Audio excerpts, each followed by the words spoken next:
Começando o nosso estudo, né, da lei processual no espaço. O processo penal em todo o território nacional rege-se pelo Decreto-Lei número 3.689 de 1941, tá? Isso também está aqui, ó, tô com o meu código aqui, meu vadimeco, melhor dizendo. Já abri aqui no Código de Processo Penal, tá? Aqui, ó. Esse aqui é um código meu de 17. Eu faço meus comentários nele aqui. Não é o de prova, é óbvio, né? Não é o de avaliação. Então, esse decreto-lei tá aqui, ó. Código de Processo Penal tá bem aqui no meu vadimeco, na parte do Código de Processo Penal. E é claro que é mais conhecido como Código de Processo Penal. Tal regra encontra-se em seu artigo 1º, tá? Território nacional, a regra está no caput do artigo 1º, que diz o seguinte: o processo penal reger-se-á em todo o território brasileiro, por este código ressalvados. Bom, em todo o território brasileiro, ponto. Ele quer dizer o seguinte, que o Brasil adotou o princípio da territorialidade. Então você vai no seu vadimeco, o meu já está comentado, vai escrever bem pequenininho aqui, no artigo 1º, princípio da territorialidade.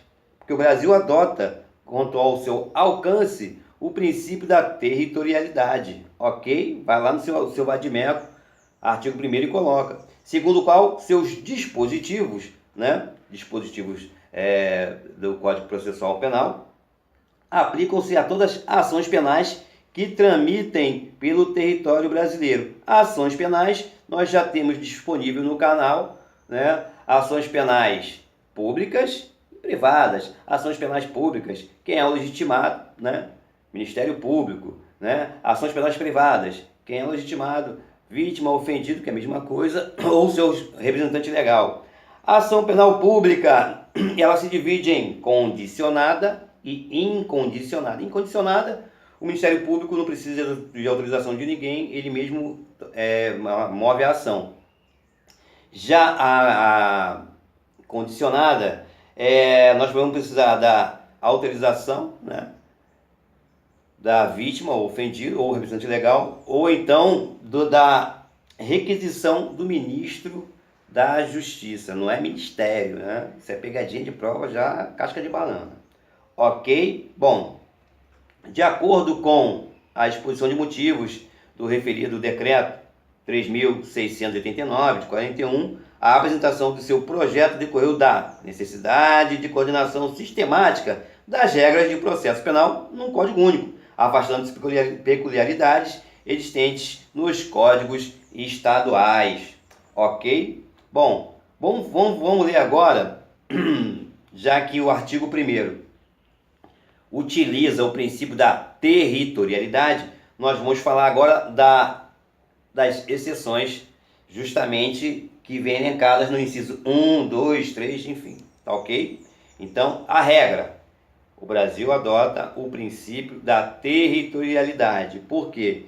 Porque as ações vão tramitar em todo o território brasileiro, tá? Agora vamos para as exceções do artigo 1º. Bom, exceções à incidência do Código de Processo Penal, previsto, elencados, né, dispostos no artigo 1º. Exceções. Bom, os 5 incisos do artigo 1º foram elencadas as hipóteses em que não terá aplicação do princípio da territorialidade. Então você pode, quando você vê aqui, ó, o processo penal, caput, artigo 1º, o processo penal reger-se-á em todo o território brasileiro por este código, ponto, barra, aí você vai colocar ali, setinha até o início, princípio da territorialidade. Quando ele fala ressalvados, aí é o que? Exceto. Coloca lá, ressalvados, está lá no código, ressalvado, bota uma chavinha e escreve, exceto. Por quê? Porque agora a gente vai tratar das exceções. Exceções do princípio da territorialidade, tá ok? Ou seja, onde não terá aplicação o princípio da territorialidade. Os incisos vão tratar da não utilização do princípio da territorialidade. Não, porque você está repetindo, você que... Meu querido, minha querida, tem que estar na massa do sangue. Se você domina isso aqui, você vai chegar no último artigo e vai lembrar. Entendeu? Então você tem que entender. Tá? Então vamos tratar agora das exceções. Tá? Ainda que o fato tenha ocorrido no território brasileiro. Bom, exceções referem-se primeiro, inciso 1, né? Tratados, as convenções e regras de direito internacional do qual o Brasil é signatário.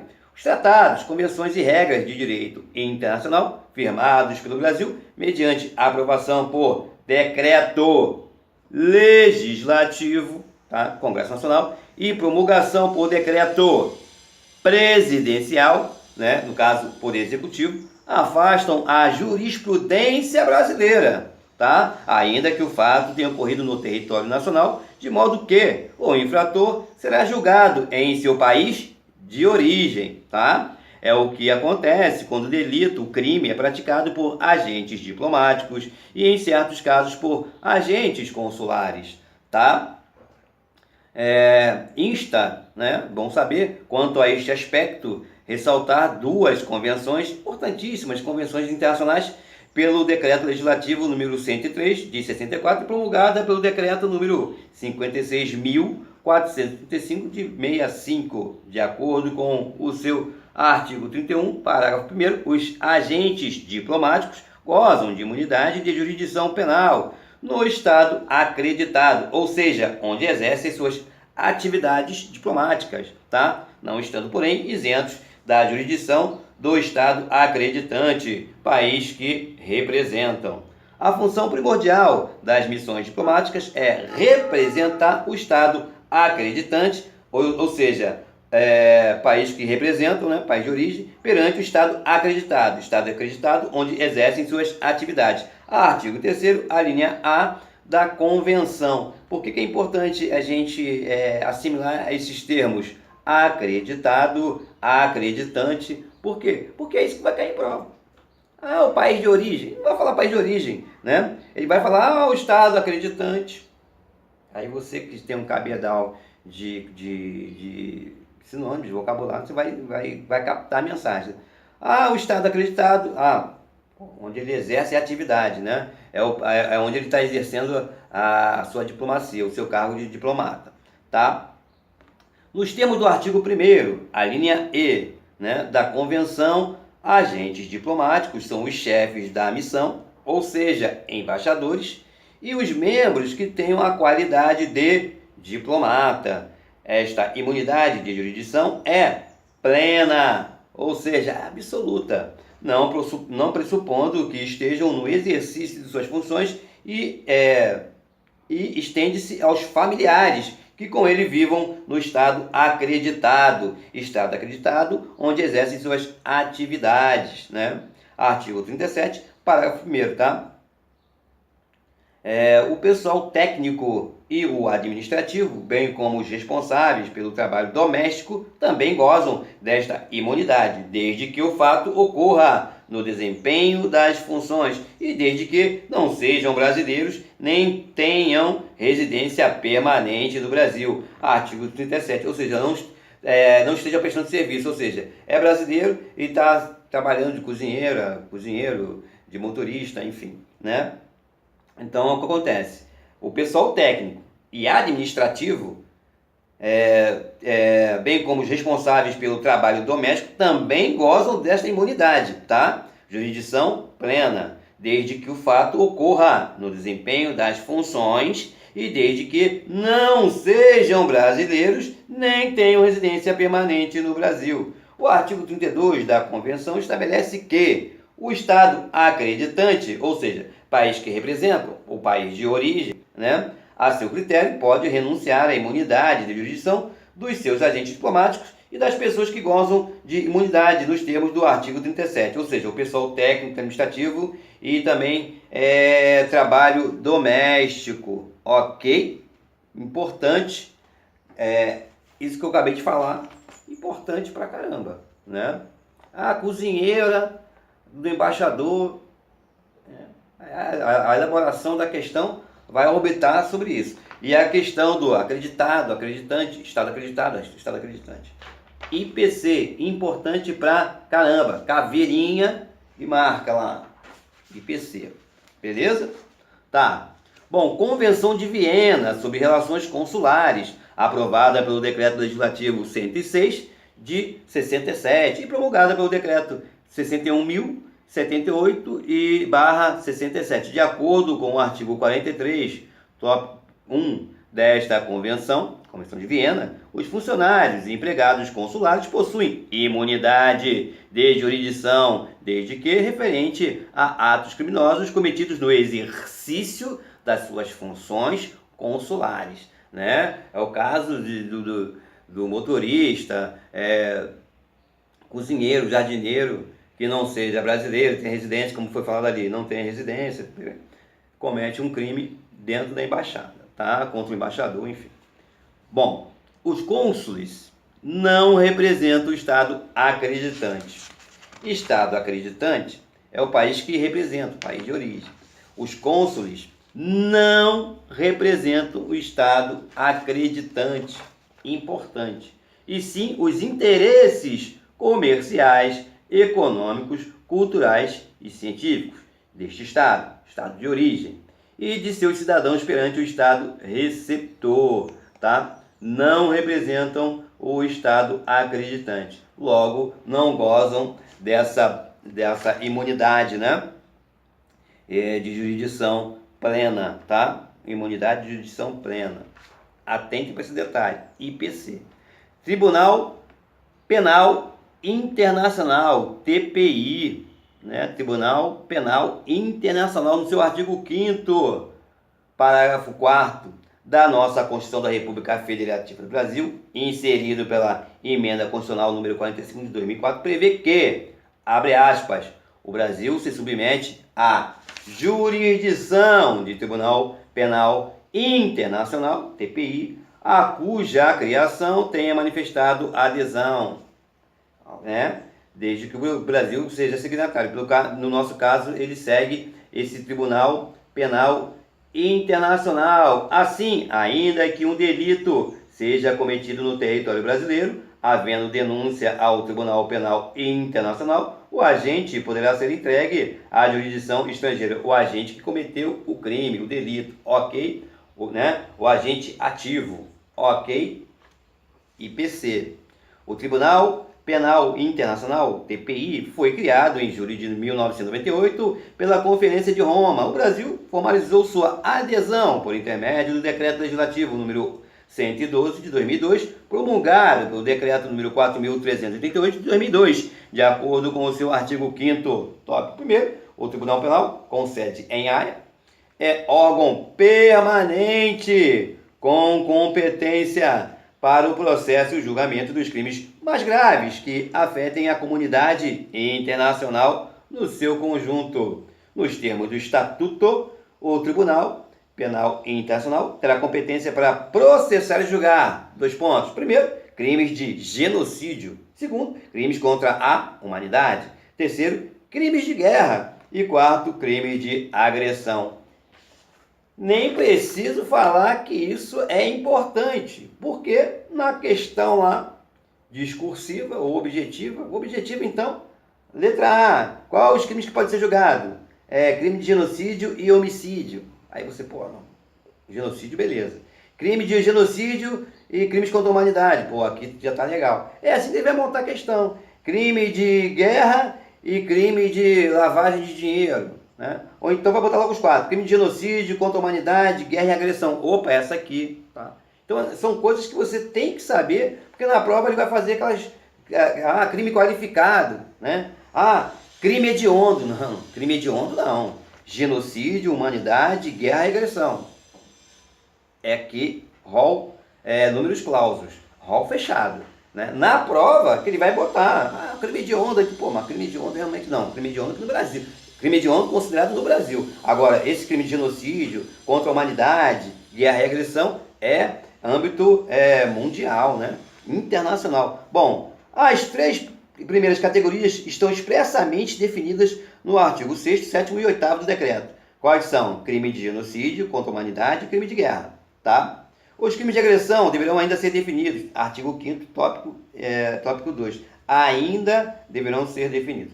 O artigo 5º, inciso 51 da Constituição da República Federativa do Brasil, veda a extradição de brasileiro nato e tal dispositivo conflita com o teor do decreto, promulgado em 2002, em que o Brasil adere ao Tribunal Internacional, permitindo a entrega de brasileiros natos ou naturalizados para o julgamento em Haia. Exatamente por isso foi promulgada a emenda Constitucional 45 de 2004, a fim de conferir caráter constitucional ao decreto. Agora, não há mais conflito entre uma regra constitucional e um decreto, e sim entre duas regras da própria Carta Magna, ou seja, a Constituição da República Federativa do Brasil.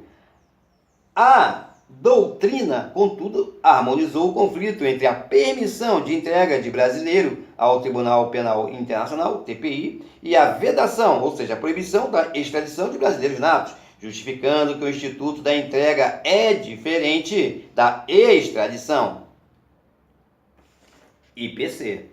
A entrega é o envio de um indivíduo para um organismo internacional não vinculado a nenhum estado específico, diferentemente da extradição, que é sempre para um determinado estado estrangeiro. Ok? Essa é o embasamento, jurídico para justificar essa entrega de brasileiros natos ou naturalizados para o julgamento de Haia. Ok? A entrega é o envio de um indivíduo para um organismo internacional, ou seja, não é um país, é um organismo internacional não vinculado a nenhum estado específico, diferentemente da extradição, que é sempre para um determinado estado estrangeiro. Vamos agora para o inciso 2 do caput do artigo 1, tá? Nas exceções do princípio da territorialidade. As prerrogativas constitucionais do presidente da República, dos ministros de Estado, nos crimes conexos com os do presidente da República e dos ministros do STF, Supremo Tribunal Federal, nos crimes de responsabilidade, tá? Inciso 2, Constituição Federal, artigos 86, 89, parágrafo 2º e 100. Bom, este dispositivo, inciso 2, refere-se aos crimes de natureza político-administrativa e não aos delitos comuns. Então você vai colocar no inciso 2, Você vai colocar lá, crimes de natureza político-administrativa, tá? Não é um delito comum. O julgamento dessas infrações não é feito pelo Poder Judiciário, e sim pelo Legislativo. E as consequências são a perda do cargo, a cassação do mandato, a suspensão dos direitos políticos e etc. A condenação não gera reincidência nem o cumprimento de pena de prisão. Olha só, no caso desse inciso 2, vai ser designado um ministro do STF para que ele apenas vai presidir, esse... Não é, como é que eu vou te dizer? Esse julgamento, eu ia falar tribunal, mas não é tribunal. Esse julgamento no sentido de fiscalizar a legalidade, tá? Mas o julgamento vai ser feito, dessas infrações pelo Poder Judiciário, pelo Poder Legislativo. É o caso do impeachment, bem claro, Quem vai decidir os parlamentares. Beleza. Estava lá o Lewandowski, um ministro do STF, para ver só a parte legal, se não foi desrespeitado a legalidade, enfim. Ok? Atualmente, as regras referentes ao julgamento dos crimes de responsabilidade encontram-se elencados na Constituição da República Federativa do Brasil e em leis específicas ou leis especiais. É a mesma coisa. Ao Senado Federal, por exemplo, compete privativamente processar e julgar o presidente e o vice-presidente da República nos crimes de responsabilidade, bem como os ministros de Estado e os comandantes da Marinha, do Exército e da Aeronáutica, nos crimes de mesma natureza conexos com aqueles. Artigo 52, inciso 1, Constituição da República Federativa do Brasil. E ainda, processar e julgar os ministros do Supremo Tribunal Federal, os membros do Conselho Nacional de Justiça e do Conselho Nacional do Ministério Público, o Procurador-Geral da República e o Advogado-Geral da União, nos crimes da mesma natureza. O procedimento é regulado pela Lei 1079 de 50, Ok? Bom, pelo fato de o tema não guardar relação imediata com o direito penal e seus respectivos processos, né, porque está no âmbito do poder legislativo, né, e sim com o direito constitucional, o tema é estudado com minúcias, né, em várias obras e doutrinas aí, tá? Inclusive em relação aos crimes de responsabilidade de outras autoridades, como prefeitos, vereadores, governadores e etc. Vamos passar agora para o inciso 3, que diz o seguinte: artigo 1 do Código de Processo Penal, os processos de competência da Justiça Militar. Bom, os processos de competência da Justiça Militar, ou seja, crimes militares, seguem o Código de Processo Penal Militar. Então, por isso que é uma exceção do princípio da territorialidade, tá? Decreto Penal Militar, Decreto-Lei número 1002 de 69, e não legislação processual comum, que é o Código de Processo Penal. O inciso 4 do artigo 1º do Código de Processo Penal fala o seguinte: os processos de competência do Tribunal Especial, Constituição da República Federativa do Brasil, artigo 122, número 17. A Constituição da República Federativa do Brasil, ela menciona, né, mencionada de 1937, o Tribunal Especial referido julgava delitos políticos ou contra a economia popular por meio do chamado Tribunal de Segurança Nacional, Lei número 244 de 36. Esse dispositivo, ou seja, inciso 4 do artigo 1º do Código de Processo Penal, esse dispositivo há muito tempo deixou de ter aplicação, mesmo porque o artigo 5º, inciso 37 da Constituição da República Federativa do Brasil, veda os tribunais de exceção, tá? Você coloca lá uma observação no artigo 4, né, que esse dispositivo não já deixou de ser aplicado. E por que ele deixou de ser aplicado? Porque esse inciso 4 do artigo 1º do CPP, ele é um tribunal de exceção. Não existe mais tribunal de exceção no país. Bom, no regime atual, os critérios políticos são de competência da Justiça Federal. Artigo 109, inciso 4 da Constituição da República Federativa do Brasil, e os crimes contra a economia popular são julgados pela Justiça Estadual. Importante. Crimes políticos, competência, Justiça Federal. Crimes contra a economia popular, Justiça Estadual. Inciso 5. O inciso 5 do artigo 1º do CPP vai tratar dos processos por crimes de imprensa. Olha só, o STF, ao julgar a arguição do descumprimento de preceito fundamental, que a gente chama de ADPF, né, número 130-7 do Distrito Federal, declarou que referida lei não foi recepcionada pela Constituição da República Federativa do Brasil de 88, né? De modo que, atualmente, os antigos crimes da lei de imprensa, que é a lei número 5.250 de 67, lei de imprensa, deverão ser enquadrados, quando possível, na legislação comum e não na legislação específica, tá? E a apuração dar-se-á nos termos do Código de Processo Penal, né? Em suma, o que era exceção deixou de ser. Aí que tá, você vai lá, artigo 5º, e vai colocar o seguinte: não é mais exceção. Por quê? Porque a Constituição de 88 não recepcionou a lei de imprensa, né?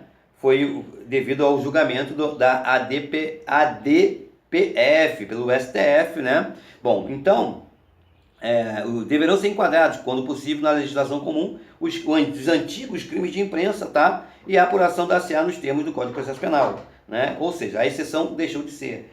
Então, isso é IPC, né? Não é mais exceção o inciso 5, tá? Vai ter que ser julgado não por lei específica, né, que é a lei de imprensa, mas sim pelo processo penal vigente. Bom, ok? Bom, exceções à incidência do Código de Processo decorrente de leis específicas. Bom, com o passar do tempo, muitas regras do Código de Processo Penal foram tornadas obsoletas. Acabamos de falar agora a lei de imprensa, né?